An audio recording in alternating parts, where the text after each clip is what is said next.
হিডকোর জমি নিয়ে এবার তদন্তের নির্দেশ মুখ্যমন্ত্রীর। নিউ টাউনে কাকে কত জমি বা কোন সংস্থাকে কতটা জমি তা নিয়ে তদন্তের নির্দেশ মুখ্যমন্ত্রীর। খবর নবান্ন সূত্রে। জমি বন্টনে অনিয়ম কিনা খতিয়ে দেখতেই তদন্ত। প্রাক্তন মুখ্য সচিবকে দিয়ে তদন্তের নির্দেশ মুখ্যমন্ত্রীর। হরিকৃষ্ণ দ্বিবেদীর তত্ত্বাবধানে তদন্তের নির্দেশ। খবর নবান্ন সূত্রে। হিডকোর জমি নিয়ে এবার তদন্তের নির্দেশ মুখ্যমন্ত্রী মমতা বন্দ্যোপাধ্যায়ের।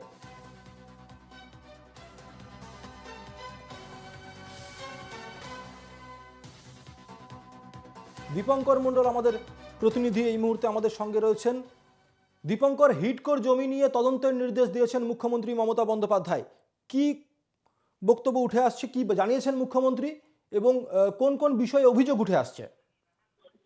দেখো সুমিত, এটা নবান্ন সূত্রে জানা গিয়েছে আইএএস অফিসার দেবাশিস সেন যখন ইসকোর চেয়ারম্যান ছিলেন তখন নিউ টাউনে কত জমি বন্টন করা হয়েছিল আর সেই বন্টন চুক্তি নিয়ে বা তদন্ত করছে এবং সরকার নির্দেশ দিয়েছে যে ওই ইসকোর ওই জমি কাদের বা কোন সংস্থাকে দেওয়া হয়েছিল তার তালিকা তৈরি করতে হবে।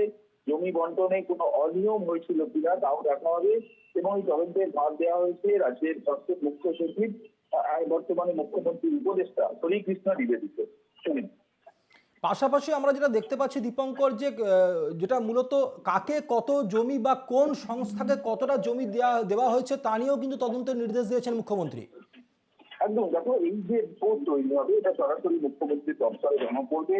আর তবে দেবাশিস সেনের সঙ্গে আমরা যোগাযোগ করেছিলাম, তিনি কোনো কিছু মুখ খুলতে চাননি। আর যেটা নবান্ন সূত্রে বলা হচ্ছে যে সরকারি জমি দখল করে বেআইনি ভাবে জমির চরিত্র বদল করা হয়েছে এবং ভূমি ও ভূমি রাজস্ব দপ্তর সতর্ক করা সত্ত্বেও সেই কাজ থেমে থাকেনি, সেই কাজ চালু ছিল এবং উত্তর চব্বিশ পরগনার বিভিন্ন এলাকাতে একই অভিযোগ উঠেছে। তুমি জানো যে নিউ টাউন যেহেতু দক্ষিণ চব্বিশ পরগনা জেলার অধীনে এবং মুখ্যমন্ত্রীর দপ্তরে একাধিকবার এই বিষয়ে অভিযোগ জমা করেন এবং সেই অভিযোগ থেকেই এবং বেশ কয়েকজন আধিকারিক এক্ষেত্রে জড়িত বলে অভিযোগ এবং তারপরেই তদন্তের নির্দেশ দেওয়া হয়েছে। আমরা দেখেছিলাম দীপঙ্কর যে এর আগেও কিন্তু জমি কেলেঙ্কারি নিয়ে নবান্নর তরফ থেকে রাজারহাটে বিভিন্ন জায়গায় জমি কেলেঙ্কারি নিয়ে বিভিন্ন পদক্ষেপ গ্রহণ করা হয়েছিল। মুখ্যমন্ত্রীর এই রিপোর্ট চেয়ে পাঠানো, মুখ্যমন্ত্রী এই কাকে কত জমি দেওয়া হয়েছে তা নিয়ে তদন্তের নির্দেশ দেওয়াতে কোথাও না কোথাও গিয়েও কি যে বারংবার যে অভিযোগগুলো উঠছিল রাজ্যের বিরুদ্ধে, সেগুলোতে কোথাও না কোথাও গিয়ে কি মুখ্যমন্ত্রী এই বিশেষ পদক্ষেপ বলে মনে হচ্ছে? একদমই, দেখো গোটা রাজ্য জুড়ে বিভিন্ন জেলায় জমির চরিত্র বেআইনি ভাবে বদল করার অভিযোগ উঠেছে এবং হিডকো এলাকায়, নিউ টাউন এলাকা তারপরে অন্যতম। তুমি জানো যে এনকেটিভি বাংলাতেও অনেকবার খবর প্রকাশ করেছে যে পুকুর ভরাট করে সেখানে কনস্ট্রাকশন করার চেষ্টা করা হচ্ছে। এসব বেআইনি, মানে জমি দখল করে যদি পুকুর ভরাট করা হয়, জলা জমি ভরাট করা হয়, এটা পুরোপুরি বেআইনি। এই ধরনের অভিযোগ গোটা রাজ্যে যেমন রয়েছে, পাশাপাশি হিডকো এলাকায় অর্থাৎ নিউ টাউন এলাকায় কিন্তু এমন অভিযোগ ভুরি ভুরি রয়েছে। এই সমস্ত অভিযোগ মুখ্যমন্ত্রীর দপ্তরে জমা পড়েছিল এবং তারপরেই মুখ্যমন্ত্রী গত মঙ্গলবার যে প্রশাসনিক বৈঠক হয়েছিল সেখানে উষ্মা প্রকাশ করেছিলেন এবং আজ নবান্ন সূত্রে যেটা জানা যাচ্ছে যে তদন্তের নির্দেশ দেওয়া হয়েছে। প্রাক্তন মুখ্য সচিব হরিকৃষ্ণ দ্বিবেদী গোটা বিষয়টা দেখভাল করবেন এবং এই রিপোর্ট জমা পড়বে সরাসরি মুখ্যমন্ত্রীর হাতে। আমরা যেটা জানি দীপঙ্কর, যে মঙ্গলবারই রাজ্যভিত্তিক প্রশাসনিক বৈঠক হয়েছে। সূত্রের দাবি করা হয়েছিল যে সেই বৈঠকে নাকি মুখ্যমন্ত্রী ওই এলাকার জমি বন্টন নিয়ে প্রশ্ন তোলেন এবং তারপরই এই নির্দেশ। একদমই, দেখো সুমিত, গত মঙ্গলবার যে প্রশাসনিক বৈঠক হয়েছিল প্রায় 2.5 মাস পরে এই ধরনের কোনো একটা প্রশাসনিক বৈঠক হয় এবং একাধিক বিষয় নিয়ে মুখ্যমন্ত্রী দীপঙ্কর, তোমাকে থামাবো এই মুহূর্তে। আমাদের সঙ্গে রয়েছেন বিজেপি নেতা জগন্নাথ চট্টোপাধ্যায়। জগন্নাথ বাবু, আপনাকে স্বাগত জানাই এনকেটিভি বাংলাতে। জগন্নাথ বাবু, নিউ টাউনে কাকে কত জমি বা কোন সংস্থাকে কতটা জমি তা নিয়ে তদন্তের নির্দেশ দিয়েছেন মুখ্যমন্ত্রী, এ নিয়ে আপনার প্রতিক্রিয়া নেব। লোক হাসানো কাজ হচ্ছে। এই সরকারটা চোরেদের সরকার এবং এখানে চুরি দুর্নীতি তদন্ত কোনো সরকার করতে চাইলে মানে জানতে হবে কোনো কিছু আসলে বড় কিছু থাকতে চাইছে। তো শুধু তাই নয়, শুধু হিডকোর জমি কেন, এখানে এই সরকারের যে কোনো দপ্তরে যেখানেই হাত দেওয়া যাবে সেখানেই চুরি দুর্নীতি হবে।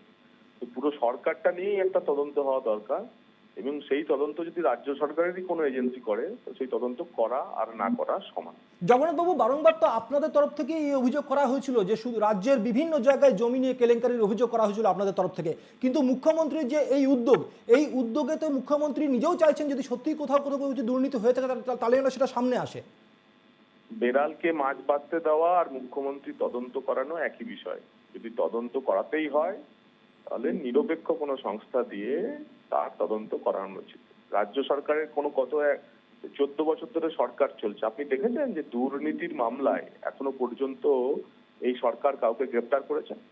আপনি দেখেছেন যে এই যে 100 দিনের কাজ, আবাস যোজনার টাকা যেভাবে চুরি হয়েছে, কেন্দ্র সরকার তো তাই বলেছিল যে এই গ্রামে গ্রামে ছোট ছোট চোর যারা আছে, ছিচকে চোর, বাড়ির চোর, চাল চোর যারা আছে, তাদের বিরুদ্ধে এফআইআর করুন, তাদেরকে জেলে পুরুন, তাদের থেকে টাকা তুলে রাজকোষে জমা করুন, আমরা আবাস এবং 100 দিনের টাকা ছাড়বো। রাজ্য সরকার সেটা করেছে।